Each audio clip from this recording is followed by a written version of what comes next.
तो इसके बाद अब आते हैं शिलालेख पे। तो इसके कितने शिलालेख थे साहब? इसके थे 14 शिलालेख। कितने?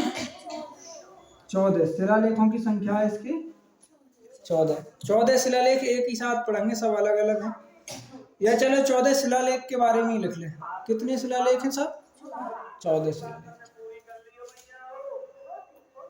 14 शिलालेख में हम पहले शिलालेख के बारे में बात करते हैं। नंबर 1 ये है, 2 ये है, 3 ये, 4,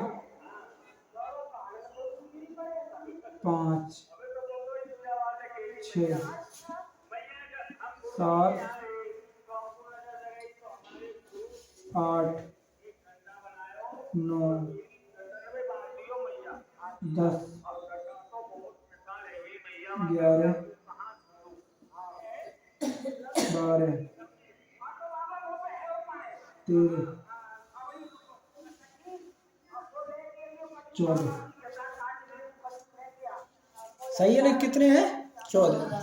अब बताओ पहला है, तो पहला लिखा जाता है पा से। पहला किससे लिखा जाता है? तो इससे थोड़ी शॉर्ट ट्रिक से भी याद किए जाते हैं। पा से पहला और पा से पशु बलि। क्या का? पशु। पा से पहला और पा से ही क्या हो सकता है? पशु बलि। अब तुम बताओ, जब वो जैसे ही मतलब युद्ध में उसने मरे हुए लोग देखे तो उसका हृदय परिवर्तन हुआ और हिंसा ना करने की कसम खाई उसने। तो पशु बलि में क्या होता है? पशु की बलि दी जाती है। तो वो तो मना ही करेगा, बौद्ध धर्म का स्वीकार कर लिया उसने। तो पशु बलि की उसने निंदा की गई है। पहले अभिलेख में क्या की है? पशु बलि की निंदा।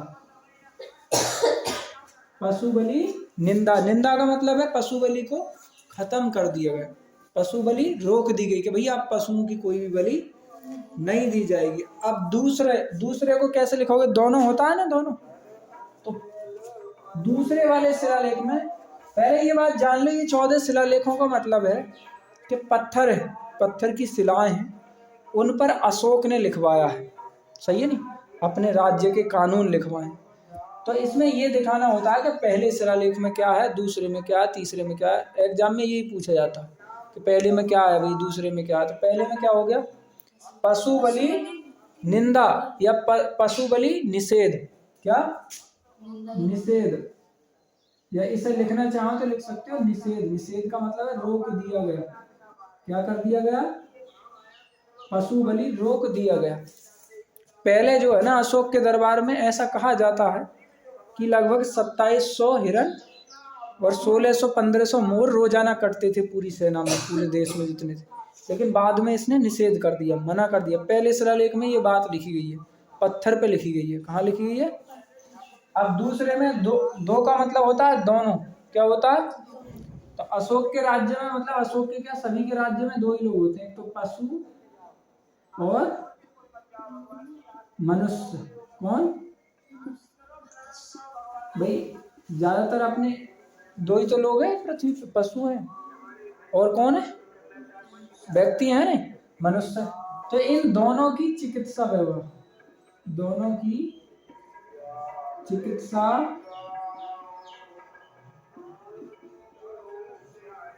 मतलब डॉक्टरी दोनों की स्टार्ट कराई उसने, कि पशुओं की भी डॉक्टरी, मतलब पशुओं को भी कोई अगर बीमारी हो जाएगी तो उनका इलाज करा जाएगा। ठीक है नहीं? तीसरे नंबर पर अगर हम बात करें तो तीसरे नंबर पर उसने ये कहा कि हर 5वें वर्ष, कौन से वर्ष? 5वें वर्ष अधिकारी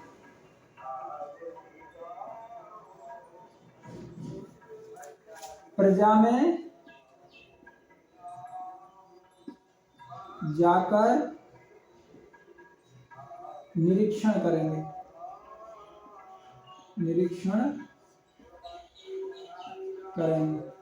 बता इसका क्या मतलब है भाई? तीसरे वर्ष उसने क्या कह दिया?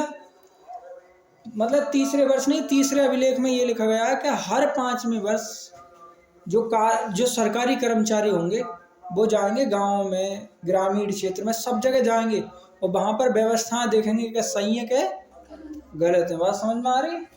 फिर चौथे में आ जाओ। तो चौथे में कहा है उन्होंने भैरी घोष की जो जगह, भैरी घोष के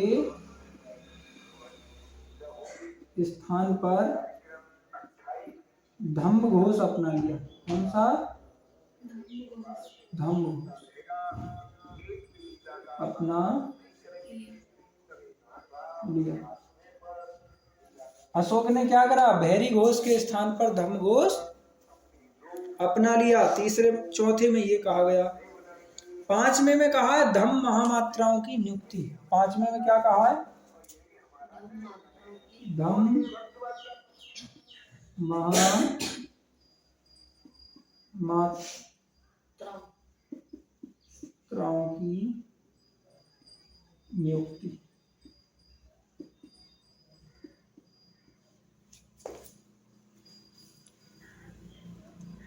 अगला छठे में क्या कहा है? प्रशासनिक सुधार, प्रशासनिक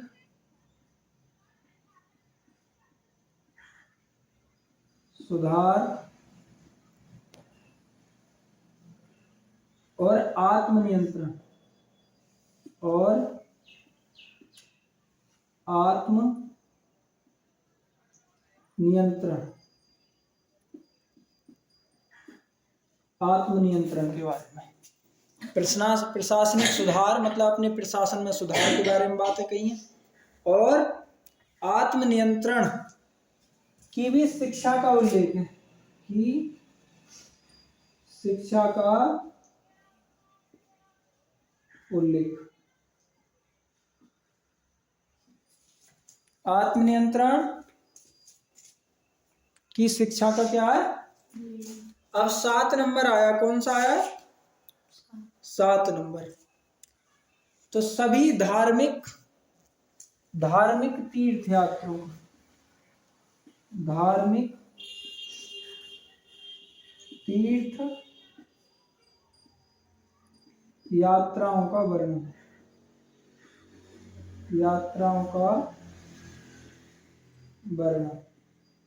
इतनी जल्दी बंद होंगे जी?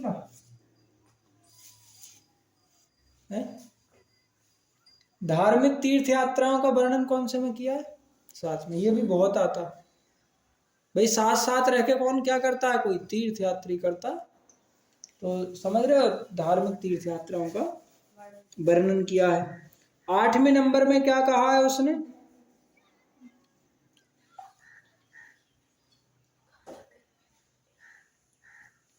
नहीं, 8वें नंबर में उसने बोला है, अच्छा ये जो उल्टा लग गया, धार्मिक यात्राओं का वर्णन है कौन से में? इसमें है सभी धर्मों का सम्मान। सभी धर्मों का है, सभी धर्मों का सम्मान, यही तो है 7 में। तुम अपनी किताब को निकालो। इसमें 8 में उसमें तीर्थ यात्रा, 8 में क्या बताओ? तीर्थ यात्रा का वर्णन। अब आते हैं 9 पर। अब कौन सा है? 9 नंबर। कह रहे हैं सच्ची भेंट और शिष्टाचार। 9 नंबर में है सच्ची भेंट और शिष्टाचार। टाइम कितना हुआ? शिष्टाचार। अब 10 नंबर पे आ जाओ। 10 में क्या दिया है बताओ? हाँ, उन्होंने कहा हमेशा प्रजा के हित में सोचें, हमेशा प्रजा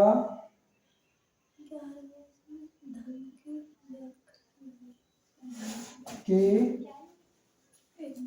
हित में सोचें। अब 11 नंबर, हाँ हाँ, इसके बाद है 11 धम्म की व्याख्या की है। किसकी? धम्म की व्याख्या। इसमें स्त्री 12 नंबर में क्या है? स्त्री महामात्रों की नुक्ति। स्त्री महामात्रों की नियुक्ति। 13 नंबर में, अगला 13 में कलिंग युद्ध। 13 सबसे ज्यादा इंपोर्टेंट है, कलिंग। ऐसे पूछ लेते हैं कलिंग का युद्ध कौन सा? हाँ, कलिंग युद्ध। हाँ, 13 नंबर में क्या है? कलिंग युद्ध, कलिंग युद्ध। और 14 नंबर में क्या है? हाँ, धार्मिक जीवन, धार्मिक जीवन की प्रेरणा।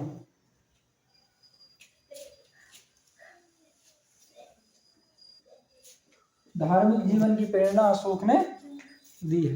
ये महामात्राओं नहीं है, ये महामात्रों। ये हो गए सब 4। ये हो गया आज का बच्चा तुम्हारा।